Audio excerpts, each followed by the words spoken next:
Hello, everyone, and welcome to the show. If you haven't already, make sure to hit that subscribe button and give this episode a thumbs up.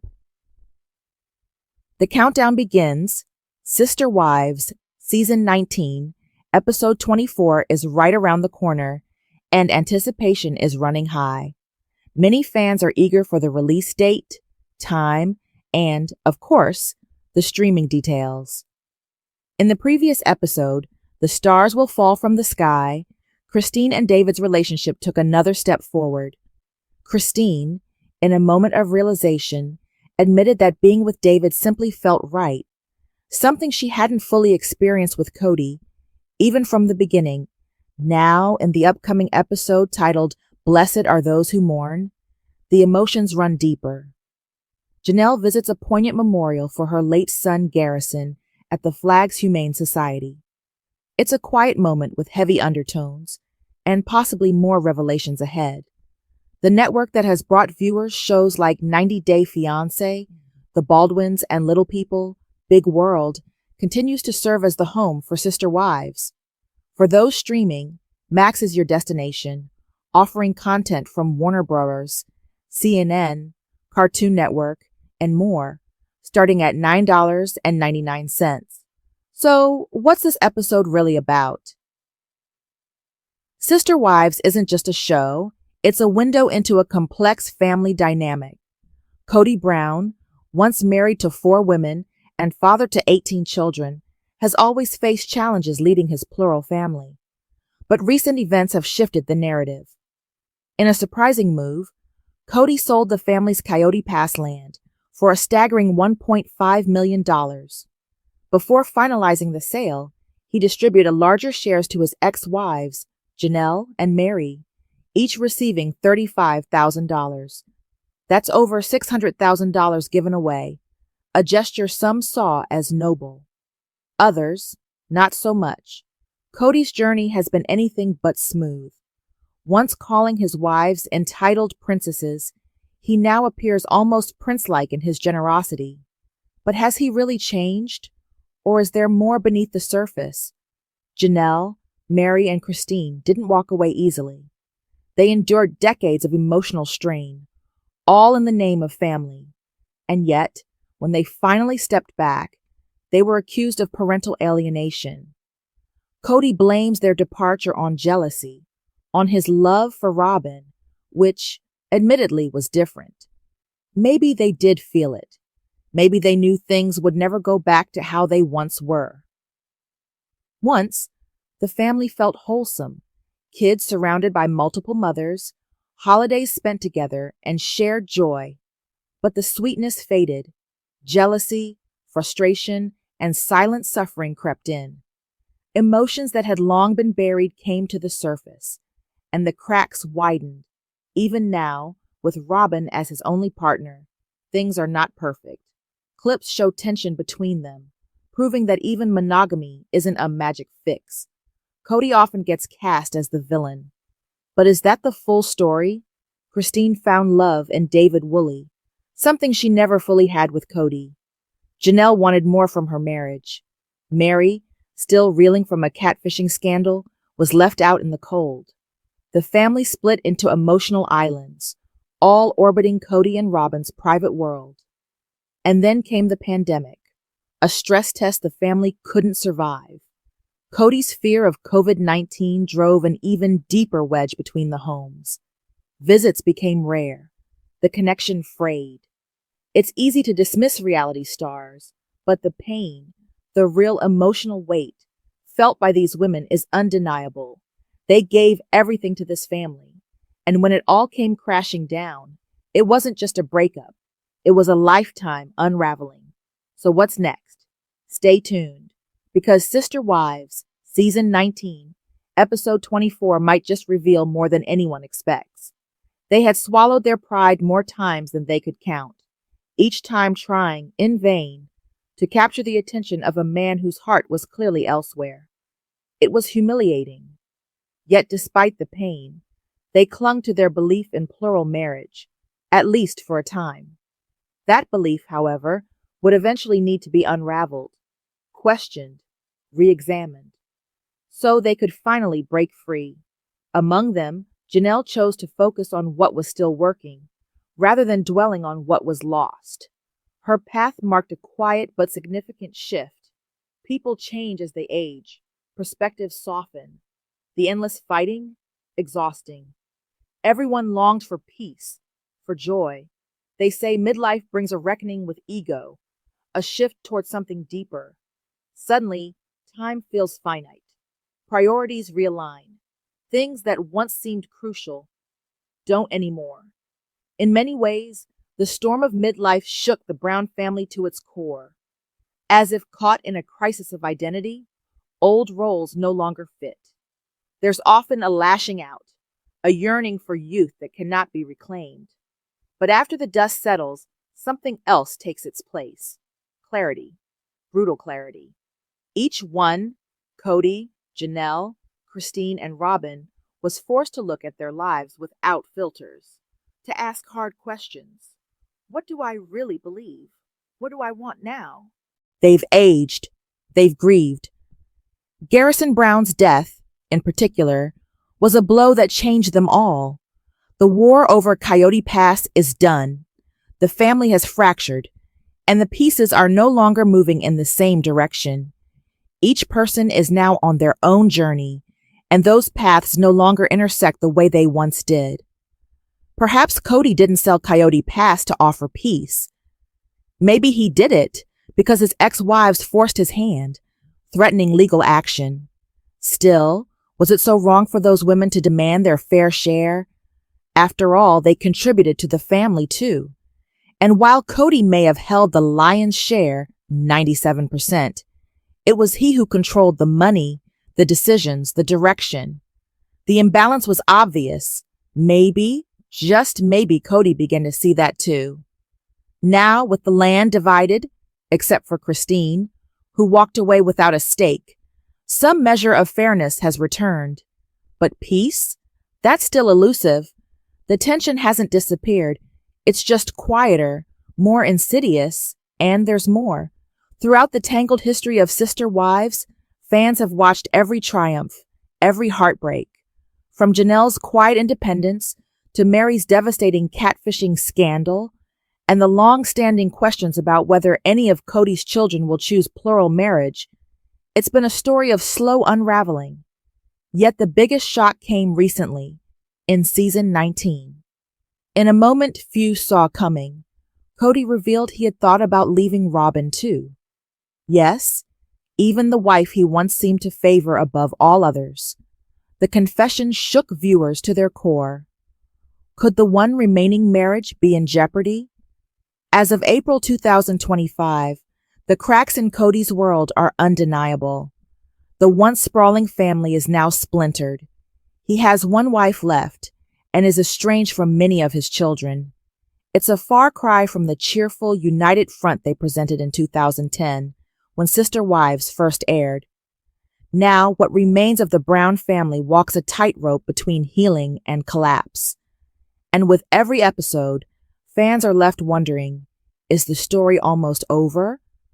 Or is the real story just beginning? Once seen as a rare example of a functional polygamous family, the Browns once lived peacefully under one roof in a specially designed multiplex home in Utah. On screen, they seemed united and content. But by the time Sister Wives reached its 19th season, everything had unraveled. At one point, Kody Brown had 4 wives and 18 children. But starting in 2021, the cracks became undeniable. 3 of his 4 wives walked away, leaving behind not just their spiritual marriages, but the very concept of the plural family they once championed.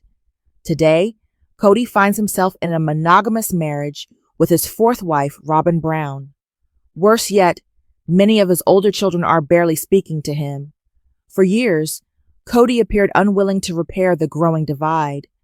But recently, in a move no one saw coming, he began taking the first tentative steps toward reconciliation.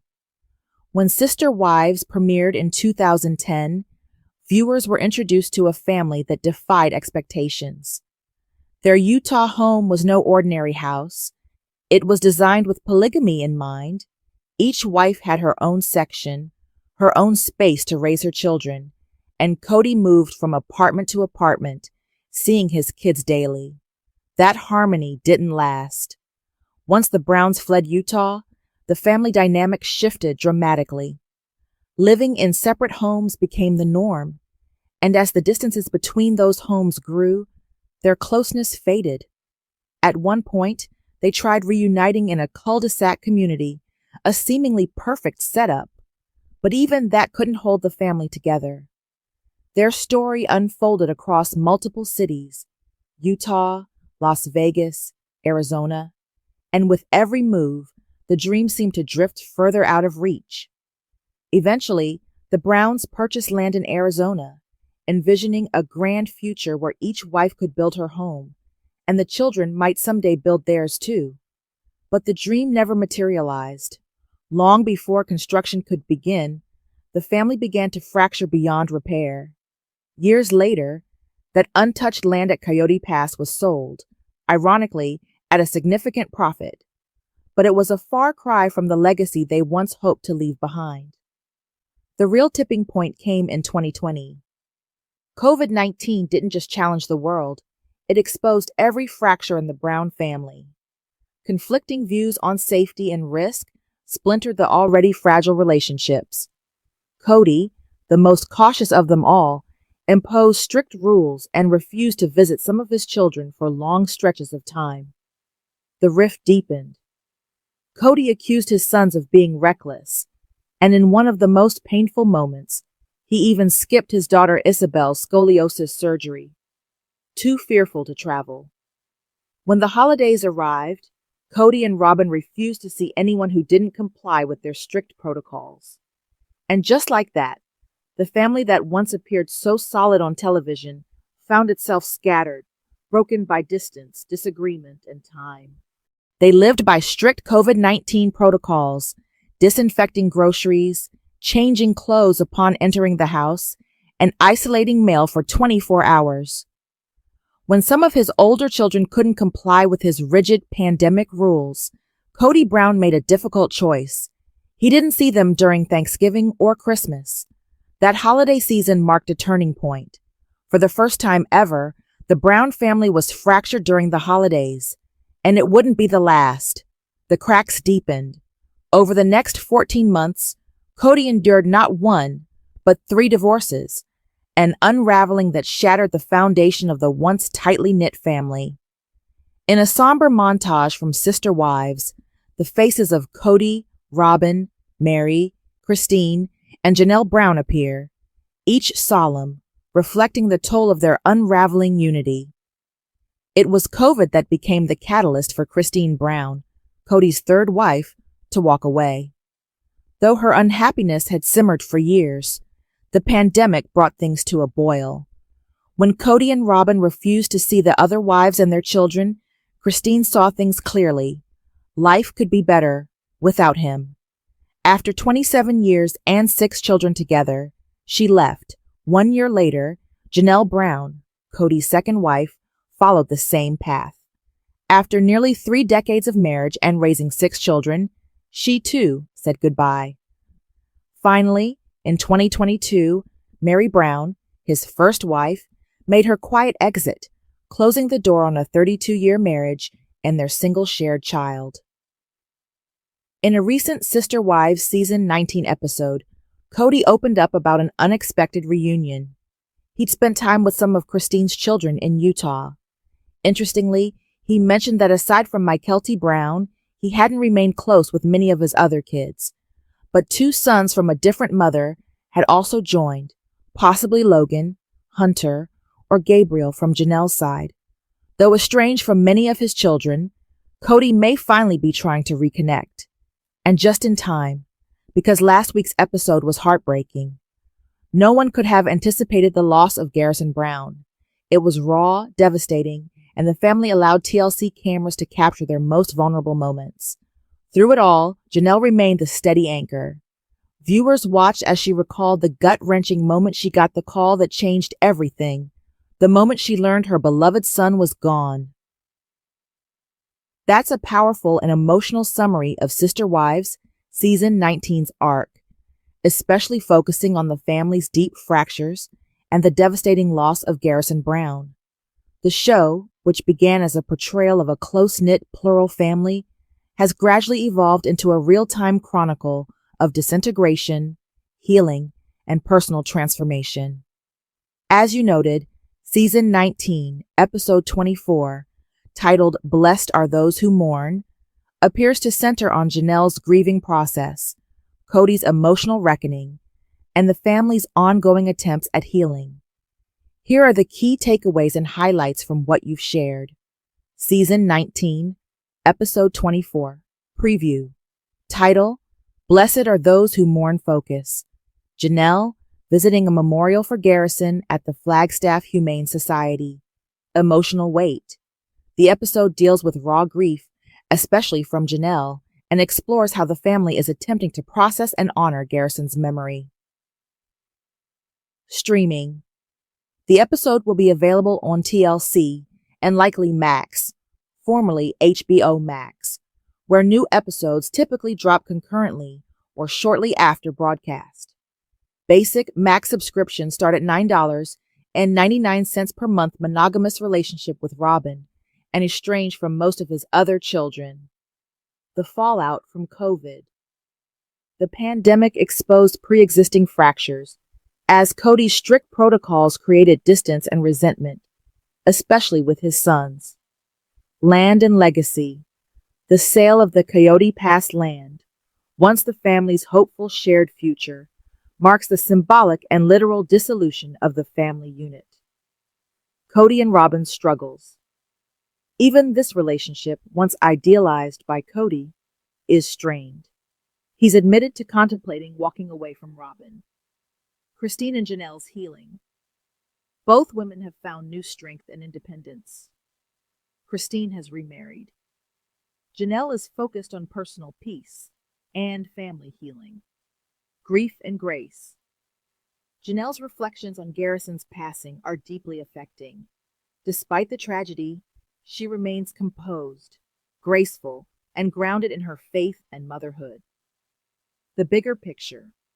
Your reflection offers a nuanced view of the Brown family's long journey, from shared pumpkin carving and group sledding to estrangement, grief, and spiritual reevaluation.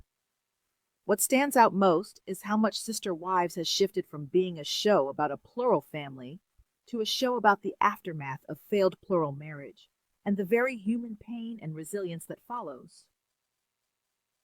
Would you like a short, spoiler-free synopsis you can use to share with others or post online?